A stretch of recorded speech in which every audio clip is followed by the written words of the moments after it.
Hello. So we've learned that the economic problem is all about scarcity. The idea that as a society we have limited resources, but as humans we have unlimited needs and wants. So in this video we're going to be trying to understand how economists look at this idea and try to solve this problem of matching limited resources to unlimited wants. So to do that, we have to make choices, don't we, about how to allocate those scarce resources. We need to choose what we're going to produce with those resources, how we're going to produce, and for whom we're going to produce, who gets what's produced. So who makes those choices?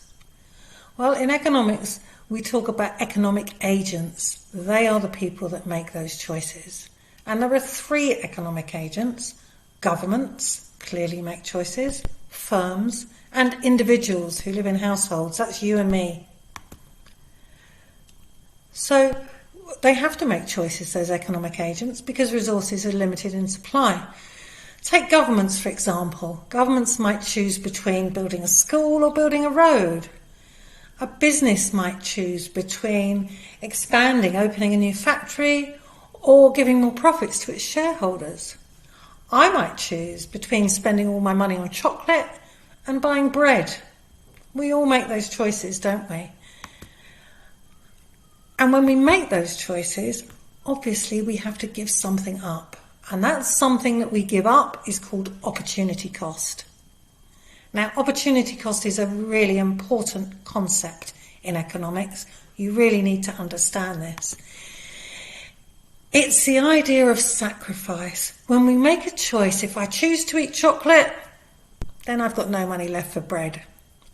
So opportunity cost is the cost of the thing that I have to give up. It's the alternative that I forego.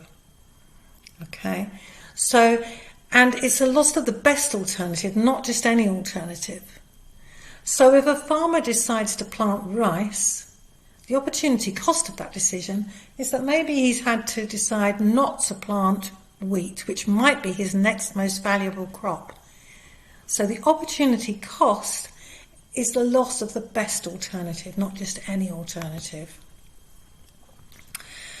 So what we're going to look at here is our first economics diagram. We love a diagram in economics, and the first one we're going to look at is the production possibility frontier, or often called the production possibility curve, PPF or PPC. So we use diagrams quite a lot in economics, but the purpose of a diagram in economics is just to represent an idea. The diagram is not there to explain reality, it's there to illustrate an idea. So when we look at diagrams in economics, we simplify the problems. And we make an assumption that nothing else is happening in the world. Now clearly that's not true, is it? But in order to understand the concept, we simplify it down and then we assume that everything else stays the same. That's the ceteris paribus assumption, the idea that nothing else changes. And it is just an idea, it's not reality, but that's the way that economic diagrams work, because we're using them to understand ideas, not realities. So to come back specifically to the production possibility curve or frontier, what is it? Well, it's a diagram that shows all the possible combinations of two different goods that a country could produce within a specified time period if it used all of its resources fully and efficiently. So let's see what it looks like. So this is our production possibility frontier for a country. And in this PPF, we're making an assumption that this country can produce two types of goods. It can either produce capital goods. Those are the kind of goods that businesses use to produce their products and their services. Or it can use its resources to produce consumer goods, the kind of things that we buy in the shops. So this is what the production possibility frontier looks like. The blue line represents all the different combinations of goods that the country could produce if it used all of its resources in the most efficient way. So this blue line represents the maximum that the country could produce. So let's have a look at a slightly closer look. If this country decided to devote all of its resources to the production of capital goods, then it could produce at point YM. YM capital goods could be produced if it devotes all its resources there. But of course, it won't be able to produce any consumer goods because it's chosen to put all of its resources into capital goods. It's produced at YM. On the other hand, the country could decide to devote all of its resources to consumer goods. And in that case, it would produce XM quantity of consumer goods, but of course it would have nothing left for capital goods. Those are the two extreme possibilities. However, most countries will decide to use their resources for more than one thing. So let's assume that this country is producing at point A on the production possibility frontier or curve.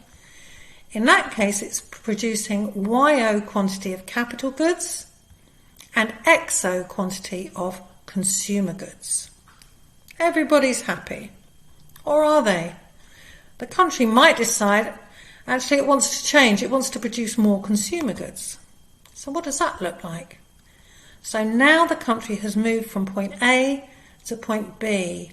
It's now producing more consumer goods. The quantity of consumer goods being produced has increased from XO to XM. However, what is the impact on capital goods? We can see that the result of this increase in consumer goods is a drop in the quantity, a fall in the quantity of capital goods being produced. Capital good production has fallen from YO to Y1, and that is the opportunity cost of having produced more consumer goods. So in this case, the opportunity cost of producing more consumer goods is that has been a fall in capital goods. And that's obvious, isn't it? We've used more resources for these goods, so we have less available to use for these goods. So, remember, this blue line is the maximum that a country can produce if it uses all the resources that it has in an efficient way. So what's happening at point B? Well, some countries, in fact many countries, do operate and produce within their production possibility frontier. In other words, they're not using all of their resources and they're not using them all in the most efficient way. And there could be many reasons for this. It might be that they don't have enough labour to exploit all their raw materials. It might be that there's unemployment. It could be all sorts of reasons. So countries often will produce within their production possibility frontier, and all that means is they're not producing at their maximum. On the other hand, can a country produce beyond its PPF, beyond its production possibility frontier? Well, no, because this represents the maximum it can produce. So in fact, the only way that it can produce beyond its production possibility frontier is if it gets more resources. If we have more resources, then our maximum is going to increase, isn't it? And in fact, we can see that happening here, that the whole production possibility frontier, or the production possibility curve, the whole curve has moved out from A to C. So now this country has more resources, or perhaps it just has better resources, maybe better technology that allows it to produce more from its resources, but now it can produce more at any point. It can still has that choice whether to produce more capital goods or more consumer goods, but actually it can now produce more of everything. So, production possibility frontier, production possibility curve, you can call it either PPF or PPC. Fundamentally, it shows us the idea of opportunity cost and the idea that if we produce more of one thing, then we have to sacrifice something else. So, what have we learned in this video? Well, we've learnt that resources are scarce, and so that means we have to make choices about what to produce and for whom to produce. We've learnt that those choices are made by economic agents, which might be governments or firms or individuals, households. We've learned about opportunity cost and that it's the loss of the best alternative that we give up when we choose what we want to do with our resources. And we've learned about the production possibility curve, or the frontier, that it's a simple model and that it illustrates choices and opportunity cost. Okay, so we're at the end of that video now. There are a few questions for you to move on to. If you can just answer those before going on to the next activity. Thank you very much.